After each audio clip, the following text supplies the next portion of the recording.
যখন দেখবেন বৃষ্টি হচ্ছে তখন দোয়া করবেন, দোয়া কবুল হবে ইনশাআল্লাহ। দোয়া করার আগে একবার বলবেন আলহামদুলিল্লাহ, কমপক্ষে একবার বলবেন আলহামদুলিল্লাহ রাব্বিল আলামিন, একবার কমপক্ষে। মানে প্রথমে আল্লাহর প্রশংসা করবেন, তারপর একবার দরুদ পড়বেন আল্লাহুম্মা সাল্লি আলা মুহাম্মাদ ওয়া সাল্লিম, তারপর হাত তুলে দোয়া শুরু করবেন। বৃষ্টি পড়ছে, দোয়া শুরু করে দেন, দোয়া কবুল হবে ইনশাআল্লাহ। আজান দিয়েছে, আজান এবং একামতের মাঝখানের সময়টা আছে, এই সময়টা কাজে লাগান, দোয়া কবুল হবে ইনশাআল্লাহ।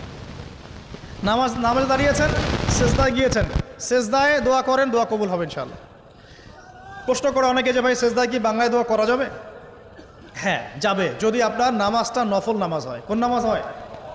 ফরজ নামাজে করবেন না, নফল নামাজে করতে পারেন ইনশাআল্লাহ। সেজদায় বান্দা আল্লাহর সবচেয়ে কাছাকাছি থাকে, এই সময়ে বেশি বেশি দোয়া করতে রাসূল সাল্লাল্লাহু আলাইহি ওয়াসাল্লাম তাগিদ দিয়েছেন। দোয়া করলে ডাইরেক্ট কবুল হবে ইনশাআল্লাহ। পিতামাতার খেদমত করে দোয়া করেন, দোয়া কবুল হবে ইনশাআল্লাহ। এখন তো পিতামাতার খেদমত মানুষ করতে চায় না। এটা সেই যুগ যে যুগে পিতামাতার সাথে দাস দাসীর মতো আচরণ করা হয়।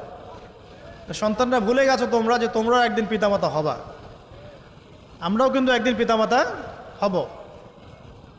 যারা বিয়ে শাদী করেছে, সন্তান সন্ততি হয়েছে, তারা জানে এই যে প্রসব বেদনার একটা সেকেন্ড, 1 সেকেন্ড 1 মিনিট প্রসব যে বেদনা মায়ের হয়, এর ঋণ আমরা সারা জীবনে শোধ করতে পারবো না।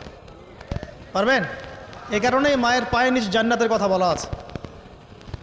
মাদের সম্মান আল্লাহর কাছে অনেক বেশি, মেয়েদের সম্মান অনেক বেশি। এই নারীবাদী ফ্যামিলিস্টরা যা বুঝিয়েছে, ইসলাম এমন নয় তো। ইসলাম এমন নয়, ইসলামে মেয়ের মর্যাদা সবচেয়ে উপরে। সেই মেয়েদেরকে আমরা এখন কি করেছি? কাপড় চোপড় সব কমিয়ে কমিয়ে বেপর্দা করে রাস্তায় নামিয়ে দিয়েছে।